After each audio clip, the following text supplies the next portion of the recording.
اور حضرت عمر ایک جملہ کہا کرتے تھے، اللہ کرے کہ یہ باتیں اس دور حاضر میں ہماری سمجھ میں آئیں۔ حضرت عمر فاروق رضی اللہ تعالیٰ عنہ اپنے بچوں کو فرمایا کرتے تھے کہ بہت آدمی کو بھوک لگی ہو نا، اور پھر اس کی پسند کا کھانا پکا ہو تو اتنے شوق سے وہ اس کھانے کو دیکھتا ہے نا، فرمایا اس طرح پوری قوم اپنے بادشاہوں کے خاندان کو دیکھتی ہے، اس تیزی کے ساتھ دیکھتے ہیں کہ ان کے گھر میں کیا ہو رہا ہے، ان کا معیار زندگی کیا ہے، ان کا سٹیٹس کیا ہے۔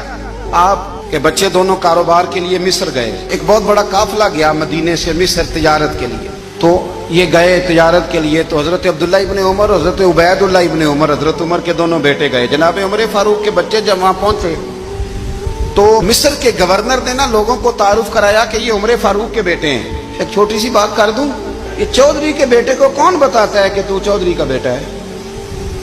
باہر والے بتاتے ہیں، گھر والے۔ اور سیٹھ صاحب کے بیٹے کو کون بتاتا ہے کہ تو سیٹھ صاحب کا بیٹا ہے؟ اور مالک کو کون بتاتا ہے کہ تو مالک کا بیٹا ہے اور یہ کرایہ دار ہے؟ یہ کون بتاتا ہے؟ یہ سوچ ہم دیتے ہیں بچوں کو، چودھری اور کمی کی سوچ، امیر اور غریب کی سوچ، مالک اور کرایہ دار کی سوچ، گھر کے مالک کی اور کام کرنے والے کی سوچ، یہ ہم دیتے ہیں۔ یاد رکھنا، یہ ہم دیتے ہیں، یہ ہمارا مزاج ہے، یہ باہر سے نہیں آتی۔ تو کوئی شہزادہ ہے، تو سیٹھ ہے، تو نواب ہے، یہ سوچ باہر سے نہیں آتی، یہ اماں سوچ دیتی ہے، اماں، یہ ابا سوچ دیتا ہے۔ اور پھر جب تباہی اترتی ہے تو اس کے ذمہ دار بھی باہر والے نہیں ہوتے، گھر والے ہوتے ہیں، گھر والے۔ ہمارے بچوں کی طبیعتوں پر زیادہ نقش باہر والوں کا نہیں ہوتا، گھر والوں کا ہوتا ہے، یاد رکھیے گا۔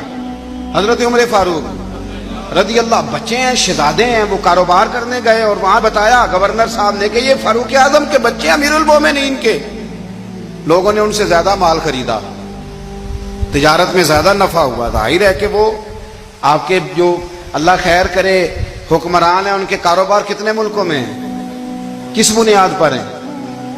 وہ صرف اس بنیاد پر کہ وہ حکمران رہے، ان کے لیے آسان تھا بڑے لوگوں سے تعلقات بنانا۔